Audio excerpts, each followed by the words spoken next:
Let us solve this problem.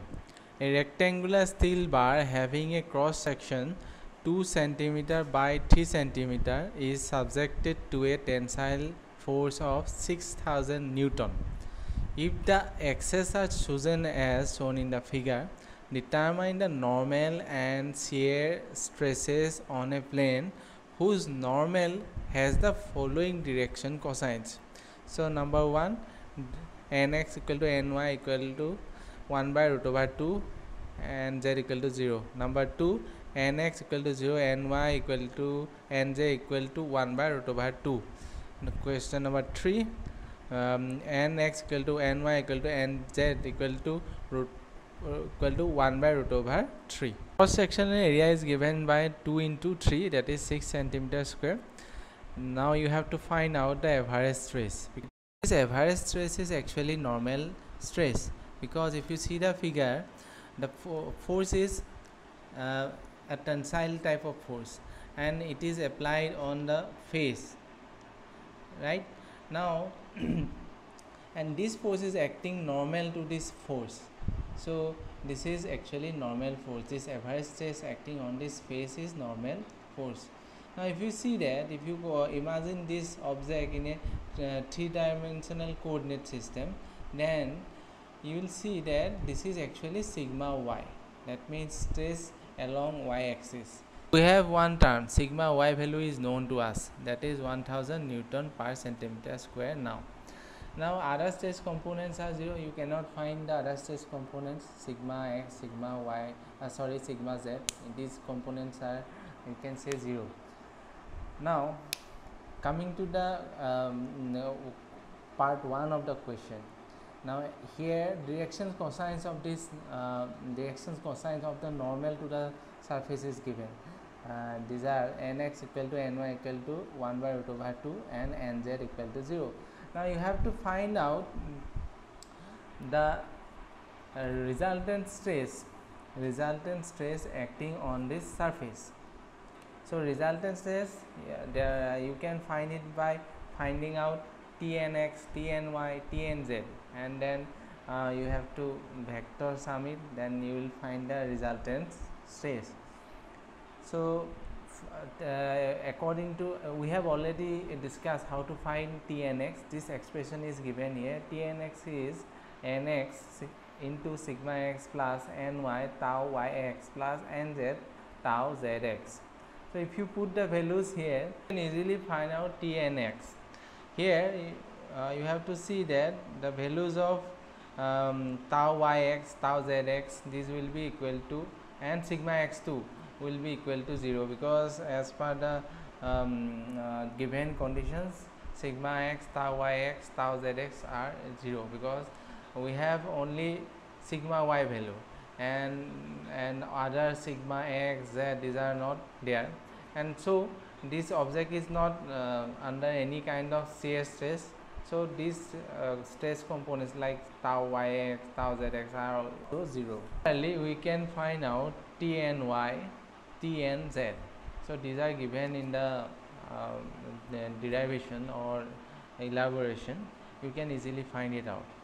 Now again, sigma n value you have to find out. This is given by nx into Tnx plus ny into Tny plus nz into Tnz.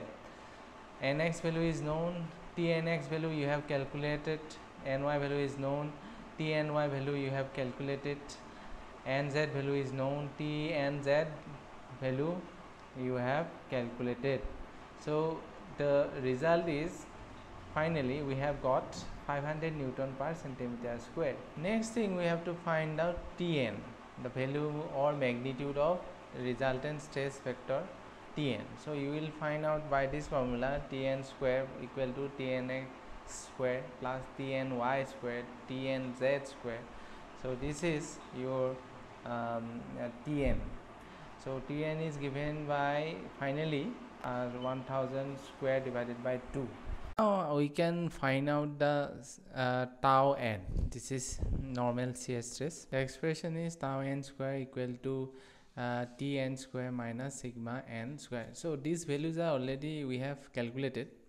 Tn and sigma n. So the result is 500 Newton per centimeter square for tau n. We can find out the tau n. This is normal shear stress. The expression is tau n square equal to Tn square minus sigma n square. So these values are already we have calculated, Tn and sigma n. So the result is 500 Newton per centimeter square for tau n.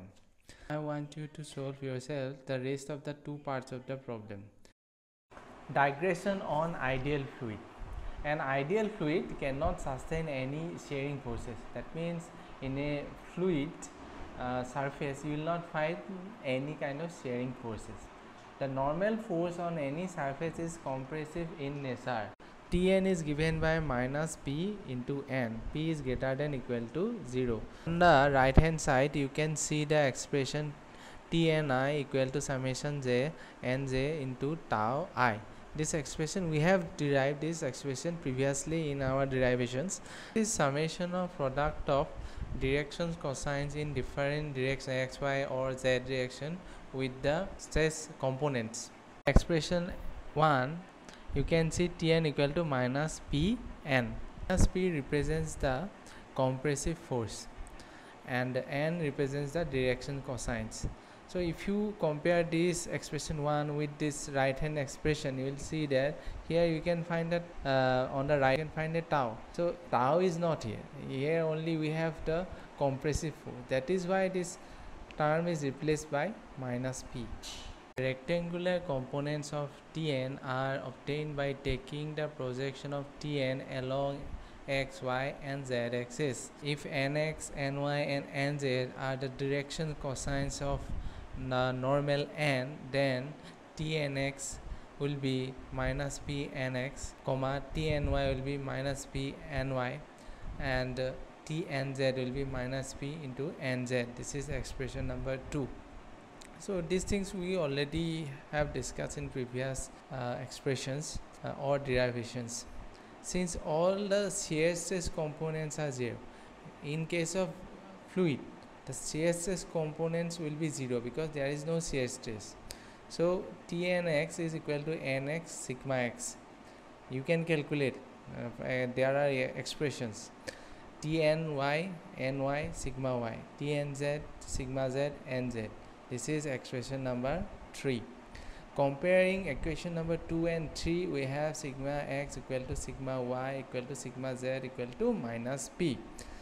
Since the plane n was arbitrarily considered, one can say that the resultant stress vector on any plane is normal and is equal to minus p. This is the type of stress that a small sphere would experience when immersed in a liquid. So if we imagine a sphere inside a liquid, then we will see that this type of stress will act on that small sphere. Hence the state of stress at a point where the resultant stress vector on any plane is normal to the plane and has same magnitude is known as hydrostatic or isotopic state of stress.